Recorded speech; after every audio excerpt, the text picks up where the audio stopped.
Welcome to RT3. We are the newest, littlest pet shop reviewers, and don't you forget it. Let's start this review. I am Feem, and with me I have... the exquisite downloads bacon. And of course you cannot resist the impeccable C.C Trainor-Ling. Choose your episode.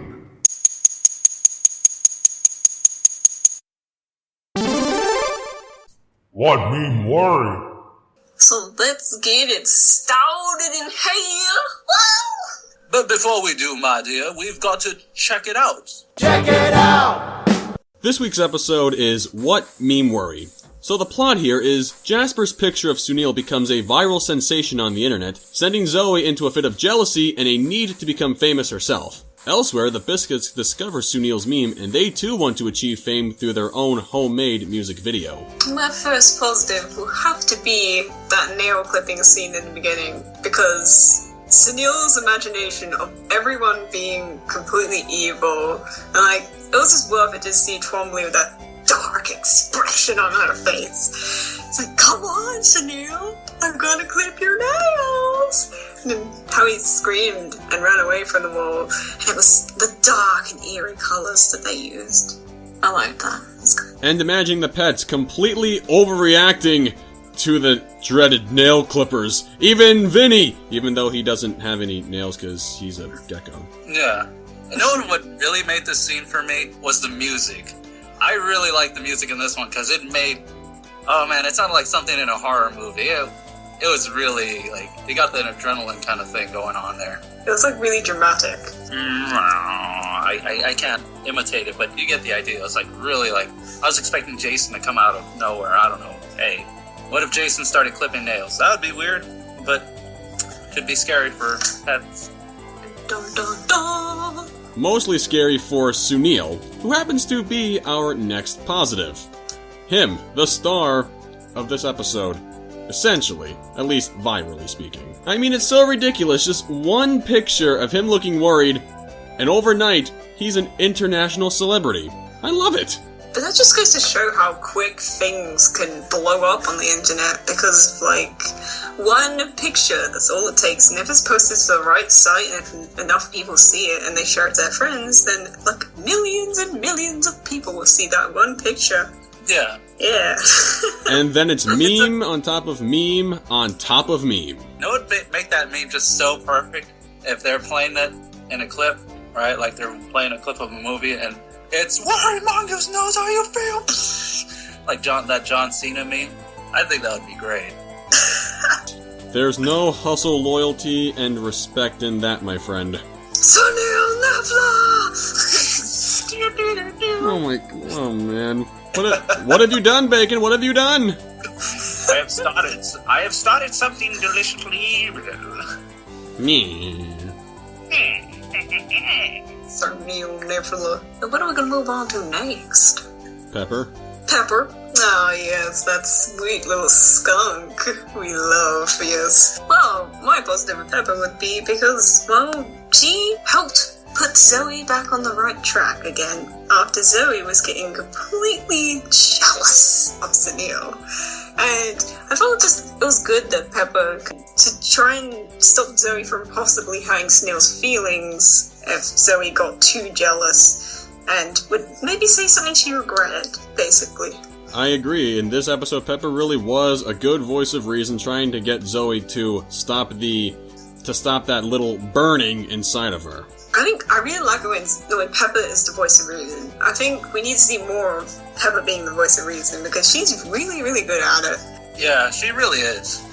I believe there are some other instances where she is really she is the voice of reason, and it just works, because I feel like she was the first pet there, so she kind of is I know she's the comedian or the Joker like that sometimes. Not the villain Joker, but the Joker, one who jokes, comedian. Anyway, but...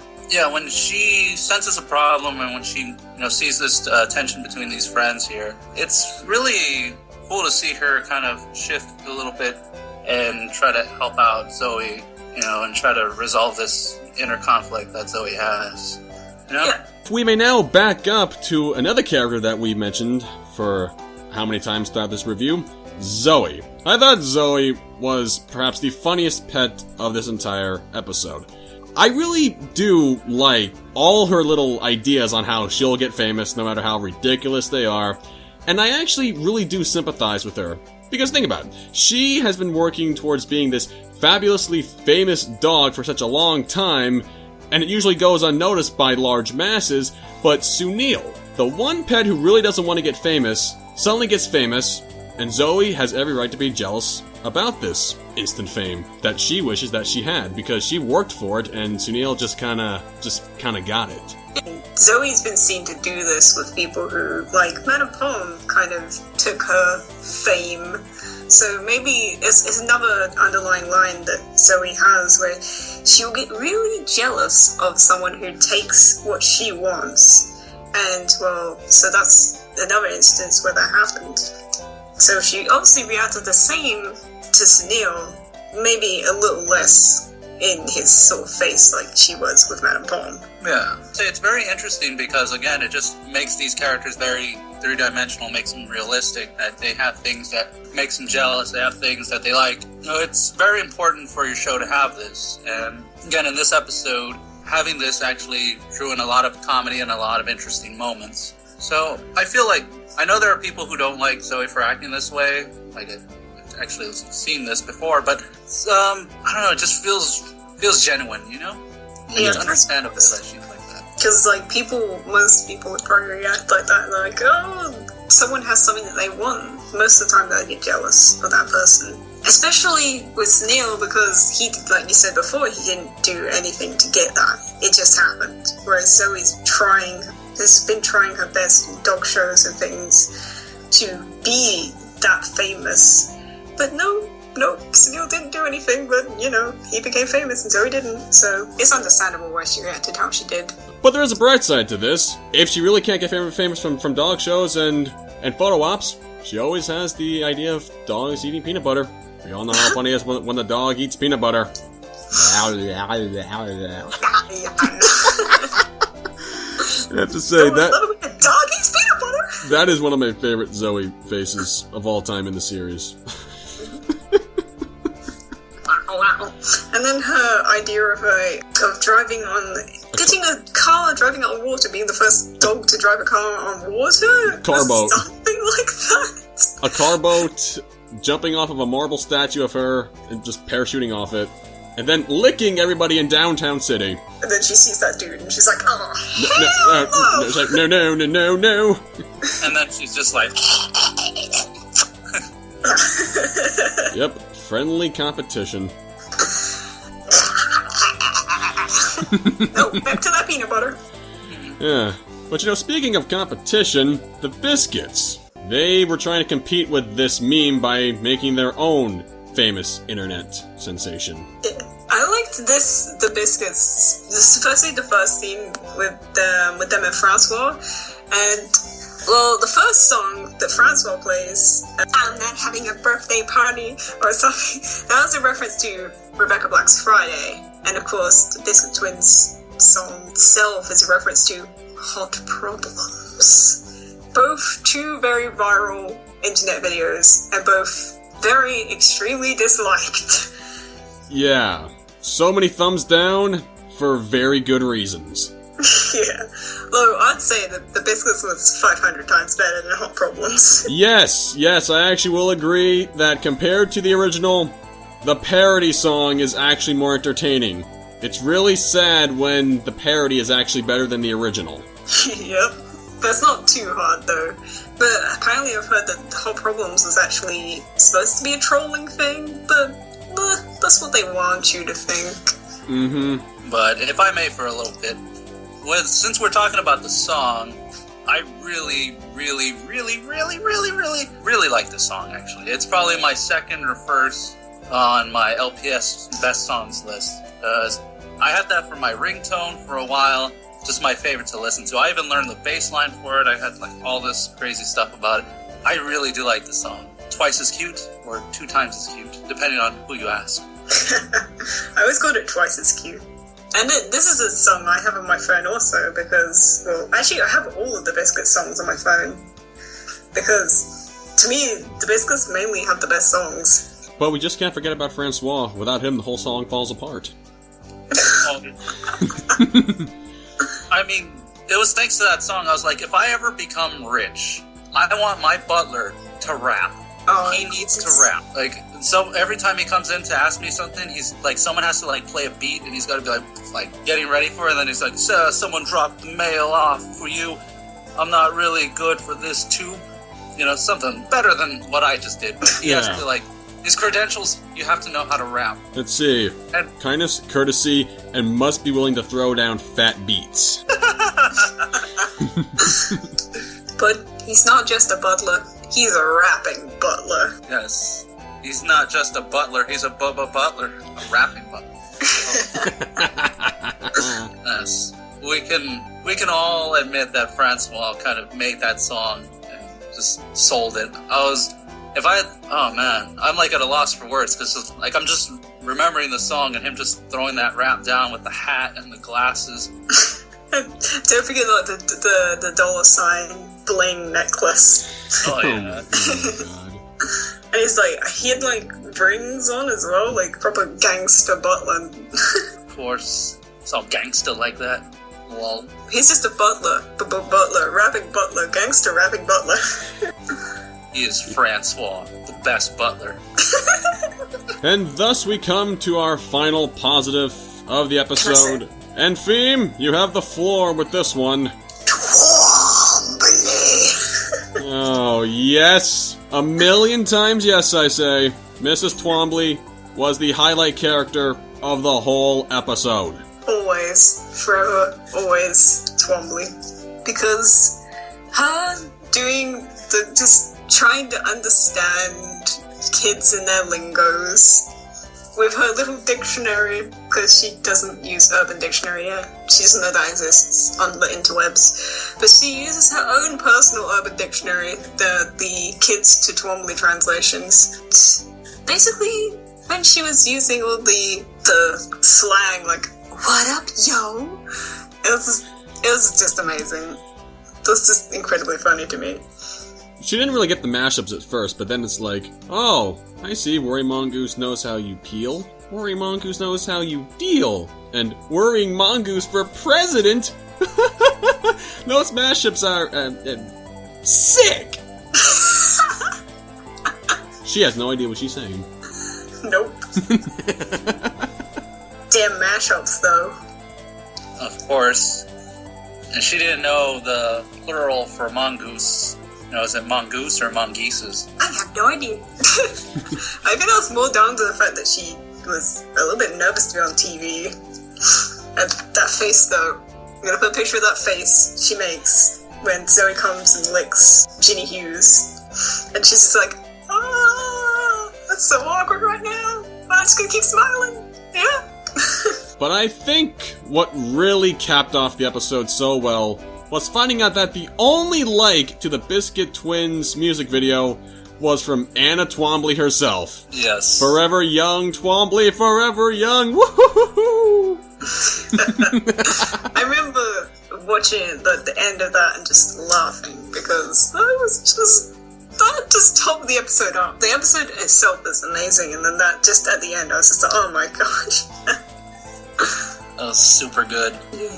Forever young, Twombly. And let's not forget CC's favorite little sign-off line. Peace out, home slices. Of course. And she does a little peace sign as well. With Minka, Yeah. so... With her, oh my god, that's so cute. Yeah. She's doing nail clippings with Minka, and Minka's like sucking her finger. That's so cute. I was like, oh my god, it's so adorable. That's I was like, Oh, you're so cute. I think I'm having a heart attack.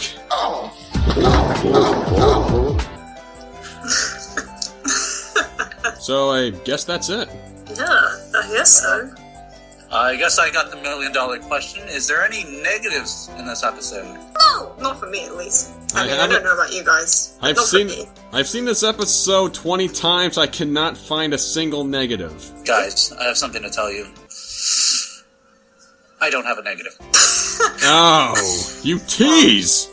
If you had a negative, you know what happened, right? I'd have smashed your face through a car windshield and then I take your mother, Mrs. Bacon, out for a nice seafood dinner and never call her again. Hey, you take that back, man.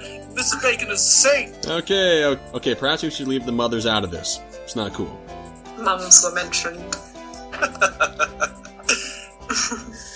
Alright, so I guess my final thoughts on this episode is this is one of the best episodes of Season 2 in my opinion, after commercial success. Because it hits all the right buttons. It has the amazing moments with the pets, it has amazing moments with Twombly, and it has our favourite little Biscuits as well. And it had a good song and a good moral. Basically everything that makes LPS episodes good. Good characters, good morals, songs, and it just worked to me. And it was also quite original as well, in my opinion, because even though it's a jealousy story, they kind of incorporated it with something quite modern, memes. I don't think many shows dove into the whole memes yet. And to make a reference to hot problems, I remember watching this episode the first time round, and I was so impressed with it that I don't think anyone could probably have a negative with this episode. I mean, well, can't really speak for everyone, but I guess most people wouldn't have a negative with this episode. Because you're gonna get that one person that's like, yeah, that one part with that water thing. It's like, no. How dare you? But this episode was amazing. And I don't really have much more to say about it, other than the fact that it just did everything right. And now I'll move on to my final score because I've ranted on too much. But I'm going to give it a 10 out of 10. And of course, for me, I really love this episode a lot. Actually, it's probably my favorite episode of the entire series, and still has not been topped to this day. There is something in Season 2 that really cannot be outdone by the other seasons, which I'm hoping Season 4 could, but, hey. Anyway, but my favorite episodes have something in common. They've all been started by Jasper in a certain way. I know a lot of people don't like Jasper, but he actually, if it was not for him, I probably would have not gotten my 3 favorite episodes of the entire series, which is What Made Worry, Commercial Success, and Super Sunil, which all were started or had some effect thanks to Jasper. So, yeah, I really do like this episode a lot. The song was great. Really trying to be as strict as possible, trying to find something to nitpick, something to poke at, something to really grind my gears in a sense. I just couldn't find anything. And this episode is just one of those special episodes that I can watch a million times and I'll never get sick of it. So, I guess to wrap things up, overall for me, I'll give this episode a BAM! 11 out of 10. Because I can do that. You could do that 7 out 11 out of 10. And as for me, I pretty much agree with what everyone else has said about the episode. Everything in this episode just worked so well that I can never find a negative no matter how many times I go back and watch the episode over and over. The characters were great, the Biscuits and their song were just amazing. Mrs. Twombly, the highlight character of the entire episode. Zoe's competition with Sunil, I totally get it. I really understand, I sympathize with her. Her reaction to Sunil's instant fame, and her wanting to get famous, that's something that you would expect from Zoe, and I'm glad that they did it. It shows a side of Zoe that we've always known but never actually saw, at least more defined until this episode. And I just loved it. So for me, this is an instant 10 out of 10, one of the best episodes of the entire series. Anyway, but now, the $1 million question. Again, we have like $2 million questions here. Anyway, but the big question is, who's going to be next for the next episode and the guy who chooses? So, let's pick up the selector. And we've got C.C Trainor-Ling choosing the episode. So, which one will it be, C.C? Well, my friends, the episode I'm going to choose is one that many people probably overlook, but I'm never going to overlook it. Let me ask you this. What's the most powerful thing that every child has? Money. No, wait. That was wrong. Toys! Video games. Twombly, I mean, what? It isn't that cute. But it's wrong! The answer is imagination. And when it comes to imagination, there really is no limit to it. And the episode I've chosen really takes the concept of imagination and just amplifies it tenfold. So the episode I'm going to choose for next week is one of my all-time favorite episodes of the series, end of Season 2, So Interesting. I'm just melee, I'm just playing. Yeah, you are. Alrighty then, I guess So Interesting is the next one we'll be doing, so... So, this is RT3 signing off, but this has been Feem, And of course, download bacon. and C.C Trainor-Ling. cheerio, darlings. Peace out, home slices. And of course, we'll be seeing you in the next episode. So, thanks, and say it with me now, everyone. Thanks again.